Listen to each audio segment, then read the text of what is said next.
Hello student, कैसे हो आप सभी। स्वागत करता हूं आपका सीपी सर की क्लास में। स्टूडेंट, लास्ट पार्ट में हमने आपके फ्लेमिंगो बुक के चैप्टर सेकंड लोस्ट स्प्रिंग का लाइन टू लाइन एक्सप्लेनेशन किया था और उस चैप्टर का यानी लोस्ट स्प्रिंग चैप्टर का आज हम सेकंड पार्ट है वो करने जा रहे हैं। तो चलिए इस चैप्टर को शुरू करते हैं। I want to drive a car, मैं गाड़ी चलाना चाहता हूं, मैं कार चलाना चाहता हूं। Mukesh insist on being his own master, Mukesh ये बात जोर देकर बोलता है स्वयं का स्वामी बनने के कारण। I will be a motor mechanic he announce, अब एक दूसरा लड़का कौन है, मुकेश इस चैप्टर में वो क्या बोलता है कि मैं क्या बनना चाहता हूं, मैं क्या बनूंगा, मैं बनूंगा motor mechanic. Do you know anything about cars, अब एनिस जंग है मुकेश से क्या पूछ रही है कि तुम मैकेनिक तो बनना चाहते हो लेकिन तुमको गाड़ियों के बारे में कुछ नॉलेज है। I will learn to drive a car, अब मुकेश क्या बोल रहा है कि मैं गाड़ी चलाना सीख लूंगा। ही आंसर उत्तर देता है looking straight into my eyes, सीधे मेरी आंखों में देखते हुए मुकेश क्या बोलता है, मैं गाड़ी चलाना सीख लूंगा। His dreams looms like a mirage midst the dust of street, अब उसका जो सपना है वो किसी मिरेज की भांति, मृगचरिका की भांति जो डस्ट ऑफ स्ट्रीट है, जो फिरोजाबाद की धूल भरी गलियां है, मानो उसमें कहीं खोसा गया है। तो स्टूडेंट, अब मुकेश कहां पे रह रहा है, मुकेश रह रहा है फिरोजाबाद में, फेमस फॉर इट्स बेंगल्स। हमने साहेब की स्टोरी पढ़ी, साहेब कहां पे रहता था, साहेब रहता था सीमापुरी में, और मुकेश कहां पे रह रहा है, फिरोजाबाद में। फिरोजाबाद क्यों फेमस है, चूड़ियां बनाने के लिए। Every other family in Firozabad is engaged in making bangles, Firozabad में प्रत्येक दूसरा परिवार चूड़ियां बनाने में लगा है। It is the centre of India's glass blowing industry where families have spent generations working around furnaces, अब जो फिरोजाबाद है वो भारत की जो ग्लास ब्लोइंग इंडस्ट्री है, कांच दमन जो उद्योग है उसका क्या है, सेंटर है। और यहां पर जो ग्लास ब्लोइंग इंडस्ट्री है, यहां पर काम करते हुए लोगों ने इन भट्टियों में, इन फर्नेसेस में काम करते हुए पता नहीं कितनी पीढ़ियां बिता दी है। क्या करते हुए, वेल्डिंग ग्लास, ग्लास को जोड़ते हुए, making bangles for all the women in the land it seem, ऐसा लगता है पूरे भारत की महिलाओं के लिए चूड़ियां बनाते हुए इन परिवारों ने यहां पर कई पीढ़ियां बिता दी है। Mukesh family is among them, Mukesh का परिवार भी उनमें से एक है। None of them know that it is illegal for children like him to work in the glass furnaces with high temperature, देखिए उनमें से किसी को भी नहीं पता कि उन बच्चों के लिए यह काम क्या है, इलीगल है, यह काम गैर कानूनी है। कौन सा काम, इन कांच की भट्टियों के आसपास काम करना, हाई टेम्परेचर में, इन डिंगी सेल्स, इन अंधेरी कोठरियों में काम करना जहां पर न तो हवा है और न पानी है, तो ये बच्चों के लिए क्या है, इलीगल है। लेकिन ये बात उनमें से किसी को पता नहीं है।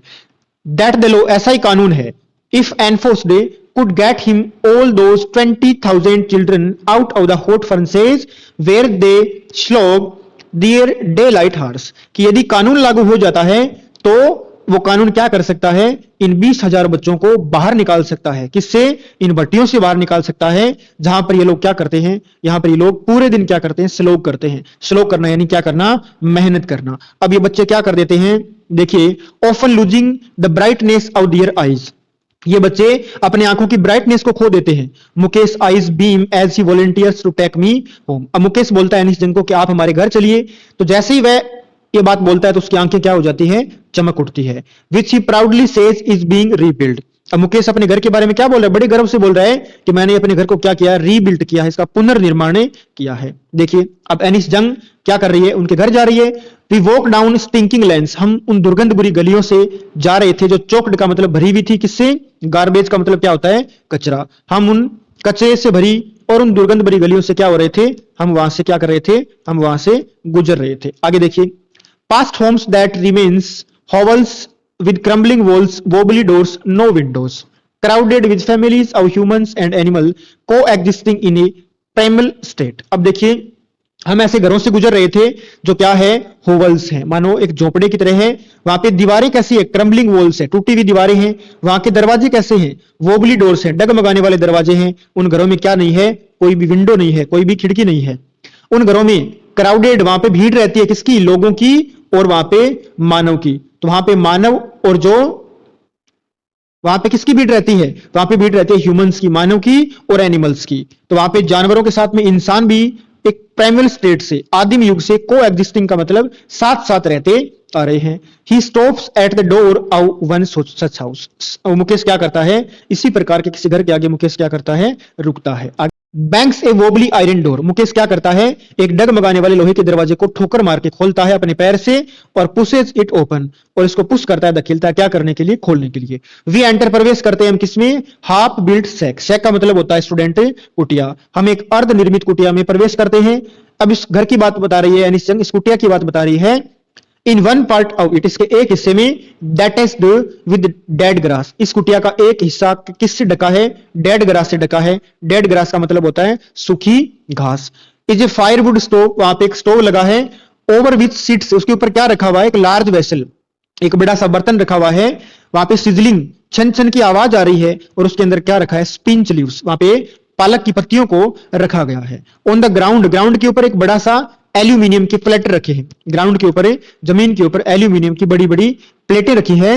और मोर चॉप्ड वेजिटेबल्स, और उन प्लेटर्स में क्या है, चॉप्ड का मतलब कटी हुई, वेजिटेबल्स का अर्थ है सब्जियां पड़ी है। अब देखिए वहां पे ए फ्रेल यंग वुमेन, फ्रेल का मतलब होता है दुबली पतली, एक दुबली पतली महिला है, is cooking the evening meals for the whole family. दुबली पतली महिला क्या कर रही है, पूरे परिवार के लिए खाना पका रही है।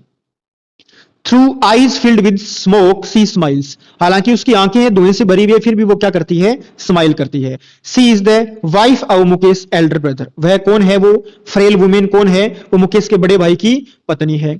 Not much older in years, वर्षों में हालांकि इतनी बड़ी नहीं है, फिर भी she has begun to command respect as the bahu the daughter in law of the house, फिर भी उसने उस घर की बहू के रूप में मानो एक रिस्पेक्ट प्राप्त करनी शुरू कर दी है। Already in charge of 3 men, अब उस महिला के ऊपर 3 आदमियों की जिम्मेदारी है, किसकी, उसके पति की, मुकेश की, और उनके फादर की। आगे चलते हैं। अब देखिए, When the elder man enters, जब घर के बड़े लोग घर में प्रवेश करते हैं, सी जेंटली, जेंटली का मतलब आहिस्ता से, धीरे से, वो क्या करती है, विड्रॉ का चली जाती है बिहाइंड द ब्रोकन वॉल। अब महिला वो क्या करती है, एक टूटी हुई दीवार के पीछे चली जाती है। And bring her well, well का मतलब होता है स्टूडेंट घूंघट, क्लोजर टू हर फेस, और घूंघट को अपने चेहरे के निकट कर लेती है। एज कस्टम, वहां पे कस्टम है, कस्टम क्या है, जो घर की बहुएं होती है उनको must well their faces before A mail elders, जो बड़े पुरुष है उनके सामने अपने चेहरे को घूंघट से क्या करना पड़ता है, उनको ढकना पड़ता है। In this case the Elder is an improvised bangle maker, हालांकि जो इस मामले में जो बड़े पुरुष हैं, वो बड़े सिर्फ क्या हैं, नाम के बड़े हैं, वो इम्प्रोवाइज्ड हैं, कंगाल हैं, चूड़ी बनाने वाले हैं। डेस्पाइट का अर्थ है के बावजूद, डेस्पाइट का अर्थ है के बावजूद, long years of hard labour, वर्षों की कठिन मेहनत के बावजूद, फर्स्ट एज ए टेलर, पहले एक दर्जी के रूप में, देन ए बैंगल मेकर, फिर एक चूड़ी बनाने वाले के रूप में, ही हैज फेल्ड, वह असफल रहा है क्या करने में, रिनोवेट ए हाउस, अपने घर की मरम्मत करने में वो असफल रहा है। और किस चीज में असफल रहा है, send his 2 sons to school, अपने 2 बच्चों को स्कूल भेजने में भी वो लोग क्या रहे हैं, असफल रहे हैं। All he has managed to do is teach them what he knows the art of making bangles, अब वो अपने बच्चों को क्या सिखा पाए हैं, इतना ही सिखा पाए हैं कि वो चूड़ियां बनाने की कला है, वो अपने बच्चों को उन्होंने क्या कर दी है, सिखा दी है। आगे देखिए, इट इज हिज कर्म his destiny says Mukesh grand mother who has watched her own husband go blind with the dust from polishing the glass away bangles। अब देखिए मुकेश की दादी क्या बोल रही है, मुकेश की दादी बोल रही है कि यहां पर रहने वाले लोगों का यही कर्म है, यही डेस्टिनी है, डेस्टिनी का मतलब नियति, कि यही हमारा भाग्य है। अब मुकेश की दादी ने अपने पति को क्या होते हुए, अंधा होते हुए देखा है। अंधा किससे हुआ है, वो यहाँ की डस्ट से। डस्ट कौन सी, इस ग्लास पे जब वो लोग पॉलिश करते हैं उससे जो डस्ट निकलती है उससे वो लोग क्या हो चुके हैं, ब्लाइंड हो चुके हैं, अंधे हो चुके हैं। अब वो आगे क्या बोल रही है, can a god given lineage ever be broken, she implores, वह क्या बोलती है मुकेश की दादी कि कभी जो गॉड गिवन लाइनेज है, लाइनेज का मतलब होता है स्टूडेंट वंश परंपरा, गॉड गिवन का अर्थ है ईश्वर द्वारा प्रदत्त, कि भगवान के द्वारा दी गई जो लाइनेज है, तो वंश परंपरा है, कि क्या कभी उसको तोड़ा जा सकता है। Born in the caste of bangle makers they have seen nothing but bangles, चूड़ियां बनाने वाले की जाति में जन्म लेकर उन लोगों ने क्या किया है, उन लोगों ने चूड़ियों के अलावा और कुछ भी नहीं देखा है। आगे देखिए, इन द हाउस घर में, इन द यार्ड आंगन में, एवरी अदर हाउस प्रत्येक दूसरे घर में, चारों तरफ क्या है, एवरी अदर यार्ड में, every street in Firozabad, Firozabad की प्रत्येक गली में स्पिरल्स ऑफ बेंगल्स चूड़ियों की मालाएं पड़ी है। अब कौन कौन से कलर की चूड़ियां देखो आप, सनी गोल्ड है, पैडी ग्रीन है, रॉयल ब्लू है, पिंक है और पर्पल है। Every colour born out of the 7 colours of rainbow, इंद्रधनुष के 7 रंगों में से ऐसा कोई भी रंग नहीं है जिसकी चूड़ियां आपको फिरोजाबाद में नहीं मिलेगी। आगे देखिए, लाई इन माउंड्स इन अनकैम्प्ड यार्ड। अनकैम्प्ड का मतलब है बिना संवारे, जो यहाँ पे आंगन है उनमें इनके माउंड्स लगे हैं, ढेर लगे हैं। और piled on 4 wheeled hand carts, और इनके और ढेर कहां पे लगे हैं, जो 4 व्हील्ड हैंड कार्ट, 4 पहिए वाली जो हाथ से चलने वाली गाड़ियां हैं उस पर भी इसके क्या लगे हैं, पाइल्ड लगे हैं, ढेर लगे हैं। इस 4 व्हील्ड हैंड कार्ट को पुश करता है, धकेलता है एक young man along the narrow lanes of the सेंटी टाउन। सेंटी का अर्थ है भद्दे कस्बे की इस दुर्गंध भरी गलियों से, इन संकरी पतली गलियों से एक यंग मैन क्या करता है, इस गाड़ी को पुश करता है, धकेलता है। एंड इन डार्क हटमेंट, जो इनकी अंधेरी झोंपड़ियां हैं उनमें next to lines of flames of flickering oil lamps, इन पे प्रत्येक हटमेंट के आगे ऑयल के लैंप रखे हुए हैं और ये फ्लिकर कर रहे हैं, टिमटिमा रहे हैं। यहां पे लड़के लड़कियां बैठे हैं अपने किसके साथ में, मदर और फादर के साथ में, और लड़के और लड़कियां यहां पर क्या कर रहे हैं, वेल्डिंग का अर्थ है जोड़ रहे हैं, pieces of coloured glass into circles of bangles. अब ये यहां पर लड़के और लड़कियां क्या कर रहे हैं, ग्लास के टुकड़ों को किस में जोड़ रहे हैं, एक सर्किल में जोड़ रहे हैं। Their eyes are more adjusted to the dark than to the light outside। इन बच्चों की जो आंखें हैं वो अंधेरे में ज्यादा समायोजित है, किसके बजाय, बाहर के प्रकाश की बजाय। That is why, इसी कारण they often end up losing their eyesight before they become adults। इसी कारण ये बच्चे क्या हो जाते हैं, ये अपनी एंड अप का अर्थ खो देते हैं, किसको, आई साइट को, अपनी आंखों की रोशनी को ये बच्चे खो देते हैं। कब खो देते हैं, जब ये क्या बनते हैं, एडल्ट बनने से पहले ही ये बच्चे अपनी आंखों की रोशनी को खो देते हैं। सविता ए यंग गर्ल, वहां पे सविता एक यंग गर्ल है, ड्रेब पिंक ड्रेस पहन रखी है उसने, बैठी है किसके पास में, एक बूढ़ी औरत के पास में। सोल्डरिंग का अर्थ है जोड़ रही है, किसको, पीसेज ऑफ ग्लास को वो क्या कर रही है, जोड़ रही है। As her hands move mechanically like the tongs of a machine, उसके हाथ इतनी यांत्रिकता के साथ चलते हैं मानो कोई मशीन चल रही हो। आई वंडर, मुझे आश्चर्य होता है कि सी नोज द सेंसिटी ऑफ बैंगल से, सी हेल्प से मैक, मुझे आश्चर्य होता है कि क्या सविता को पता है, क्या पता है, सेंसिटी का अर्थ है पवित्रता, क्या सविता को इन चूड़ियों की पवित्रता के बारे में पता है। ये चूड़ियां क्या है, ये सिंबोलाइज है, ये प्रतीक है किसका, इंडियन वुमेन सुहाग, भारतीय नारी के सुहाग का प्रतीक है ये चूड़ियां। और ये क्या है, ऑस्पिशियसनेस है मैरिज में, विवाह में ये क्या है, ऑस्पिशियसनेस का मतलब शुभत्व का क्या है, प्रतीक है। It will dawn on her suddenly one day when her head is draped with a red veil, her hands dyed with henna and red bangles rolled onto her wrist। अब उस बच्ची को कब पता चलेगा इसकी सेंसिटी के बारे में, इसकी पवित्रता के बारे में, इसको तब पता चलेगा जब एक दिन क्या होगा, इसका सिर है वो लाल घूंघट से ड्रैप कर दिया जाएगा, ढक दिया जाएगा, और उसके हाथ डाइड रंग दिए जाएंगे, किससे, रेड हिना से, लाल रंग दिए जाएंगे, किससे, हिना का अर्थ है मेहंदी से, और जो लाल चूड़ियां हैं वो रोल्ड का अर्थ है पहना दी जाएगी, कहां पर, इसकी कलाई में पहना दी जाएगी, और वो बच्ची क्या बन जाएगी, क्या बन जाएगी, she will then become a bride, फिर वो बच्ची क्या बन जाएगी, दुल्हन बन जाएगी। उस दिन उसको इन चूड़ियों की पवित्रता के बारे में पता लगेगा। आगे देखिए, like the old woman besides her who become one many years ago, उसी औरत की भांति, जिस औरत के पास में सविता बैठी है उसी औरत की भांति वो दुल्हन बन जाएगी, जो कब बनी थी, जो वर्षों पहले बनी थी। She still has bangles on her wrist but no light in her eyes। अब उस महिला के हाथों में अभी चूड़ियां तो है लेकिन उसकी आंखों में क्या नहीं है, रोशनी नहीं है। अब महिला क्या बोल रही है, वो देखिए, आगे देखिए क्या बोल रही है महिला, एक वक्त शेर भर खाना भी नहीं खाया, कि हमने एक टाइम पेट भर के खाना भी नहीं खाया। वो महिला क्या बोलती है, इन वॉइस ड्रेन्ड आउट जॉय, एक ऐसी आवाज में बोलती है जो ड्रेन है, ड्रेन का मतलब होता है स्टूडेंट रहित, और जॉय का मतलब आनंद, तो आनंद रहित आवाज में वो महिला ये बातें बोलती है। आगे देखिए, she has not enjoyed even one full meal in her entire life time, उसने अपने पूरे जीवन में कभी भी एक टाइम का भरपेट खाना नहीं खाया। That's what she has repaid, repaid का मतलब होता है फसल काटना, उन्होंने यही फसल काटी है, यानी क्या किया उन्होंने, चूड़ियां ही बनाई है।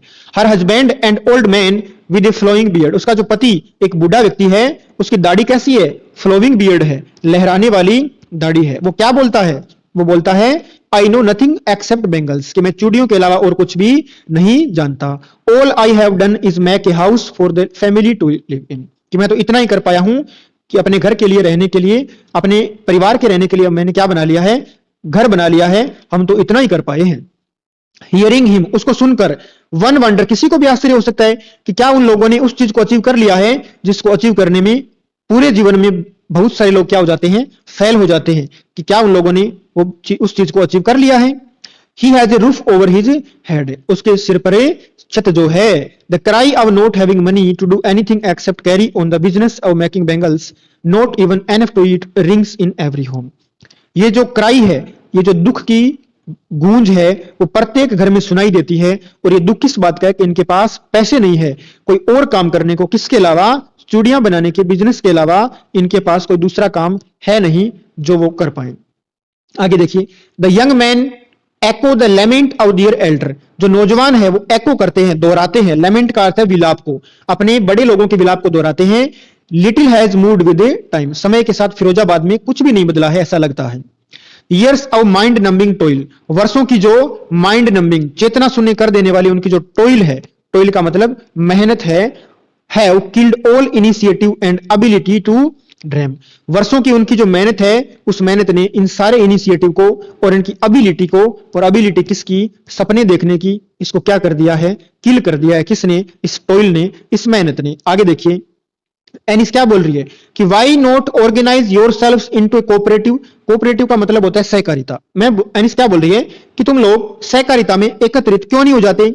मैंने किससे पूछा, ask a young men's group who have fallen into the vicious circle of middlemen who trapped their elders and forefathers। अब देखिए एनिस क्या बोल रही है कि मैंने नौजवानों के ग्रुप को क्या पूछा कि आप लोग कोऑपरेटिव में ऑर्गेनाइज क्यों नहीं हो जाते। वो लोग क्या बोला, वे लोग क्या हो चुके हैं, वे लोग फंस चुके हैं किसमें, विशियस सर्किल का मतलब कुचक्र में। और कुचक्र किसका है, मिडिलमैन का, बिचौलियों का।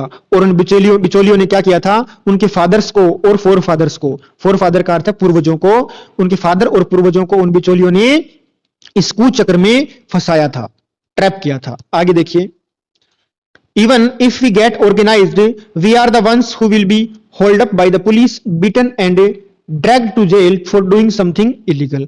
अब ये लोग क्या बोल रहे हैं कि यदि हम कोऑपरेटिव में एकत्रित हो भी जाएं, ऑर्गेनाइज हो भी जाएं, तो हम ही लोगों को क्या करेंगे, होल्ड अप कर लेंगे, पकड़ लेंगे। कौन पकड़ लेगी, पुलिस। हम लोगों को पीटा जाएगा और जेल में डाल दिया जाएगा। कोई इलीगल काम करने के अपराध में हमें क्या कर दिया जाएगा, जेल में डाल दिया जाएगा, ऐसा वे लोग कहते हैं। There is no leader among them, उनके बीच में कोई उनका नेता नहीं है, कोई नहीं है जो who could help them see things differently, कोई ऐसा व्यक्ति नहीं है जो उनकी सहायता कर सके और चीजों को उनके लिए अलग तरीके से देख सके। Their fathers are as tired as they are, वे लोग भी उतने ही थके हुए हैं जितने उनके फादर्स थे। They talk endlessly in a spiral that moves from poverty to apathy to greed and to injustice, वे लोग निरंतर बात करते हैं किसके बारे में कि हमें सबसे पहले हम गरीबी के अंदर जाते हैं, गरीबी से हम एपैथी में, एपैथी का अर्थ है उदासीनता से, और उदासीनता से हम किस में जाते हैं, इनजस्टिस में, यानी हमारे साथ क्या होता है, हमारे साथ होता है अन्याय। आगे देखिए, लिसनिंग टू देम, उनको सुन करे। मैंने वहां पे दो प्रकार की दुनिया देखी। एक दुनिया किसकी है, one of the family caught in a web of poverty, मैंने दो प्रकार की दुनिया देखी है फिरोजाबाद में। एक तो ऐसे लोग हैं जो गरीबी के जाल में हैं, बर्डन दबे हुए हैं, किसके द्वारा, स्टिग्मा का अर्थ है कलंक, of caste in which they are ए बोरन। देखिए, एक दुनिया ऐसे लोगों की है जो क्या है, बर्डन्ड, जो दबे हुए हैं, किससे, कलंक से दबे हुए हैं कि हमने एक निम्न जाति में जन्म लिया और इस कलंक से हम क्या दबे हुए हैं, ऐसा वे लोग सोचते हैं।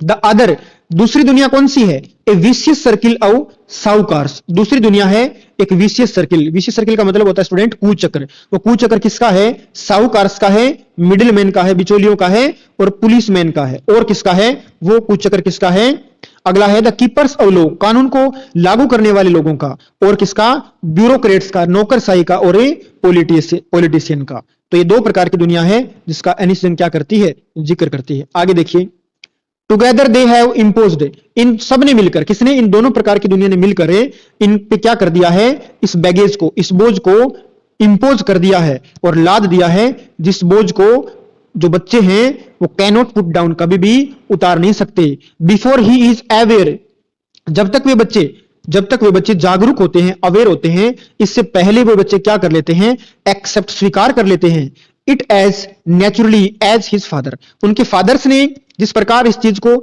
नेचुरली, स्वाभाविक रूप से स्वीकार किया था कि हम चूड़ियां बनाने के अलावा कोई दूसरा व्यवसाय नहीं कर सकते, इस बात को वे बच्चे भी एडल्ट बनने से पहले क्या कर लेते हैं, स्वीकार कर लेते हैं। To do anything else would be mean to dare, अब इनके लिए कोई और काम करना क्या होगी, डेयर होगी, और डेयर का मतलब क्या होता है स्टूडेंट? चुनौती, कि हमारे लिए वो दूसरा काम करना क्या होगी? एक चुनौती होगी। And daring is not part of his growing up, और चुनौती उनके बड़े होने में क्या नहीं है? बड़े होने का भाग नहीं है। When I sense A flash out it in Mukesh, जब मैं इसकी चमक मुकेश की आंखों में देखती हूं, ठीक है, इसकी आंखों में, मुकेश की आंखों में, आई एम चीयर्ड, मैं प्रसन्न हो जाती हूं। यानी मुकेश क्या कहता है? मुकेश क्या बोलता है कि I want to be a motor mechanic. वापस रिपीट करता है, हमने पढ़ा पहले भी मुकेश ने क्या बोला था कि मैं एक मोटर मैकेनिक बनना चाहता हूं। He will go to a garage and learn, कि मैं गैरेज में जाऊंगा और वहां पे मैकेनिक का काम है वो क्या कर लूंगा? सीख लूंगा। But the garage is a long way from his home, लेकिन जो गैरेज है वो उसके घर से क्या है? काफी दूर है।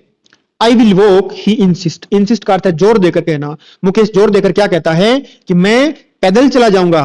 Do you also dream of flying a plane, अब एनिस जंग पूछ रही है कि क्या आपका किसी प्लेन को उड़ाने का भी सपना है क्या? प्लेन को चलाने का भी आपका सपना है क्या? He is suddenly silent, no he says, अचानक Mukesh staring at the ground, जमीन की तरफ घूरते हुए अचानक मुकेश क्या कहता है? मुकेश चुप हो जाता है और बोलता है नो, नहीं। In his small murmur, there is an embarrassment that has not yet turned into regret. अब मुकेश की जो मरमर है, हल्के से जो मुकेश बोला है, उसमें एक एम्ब्रासमेंट है, एक लज्जा का भाव है जो अभी तक रिग्रेट में, पश्चाताप के अंदर है, वो क्या नहीं हुआ है? बदला नहीं है। आगे देखिए, ही इज कॉन्टेंट, मुकेश क्या है? संतुष्ट है।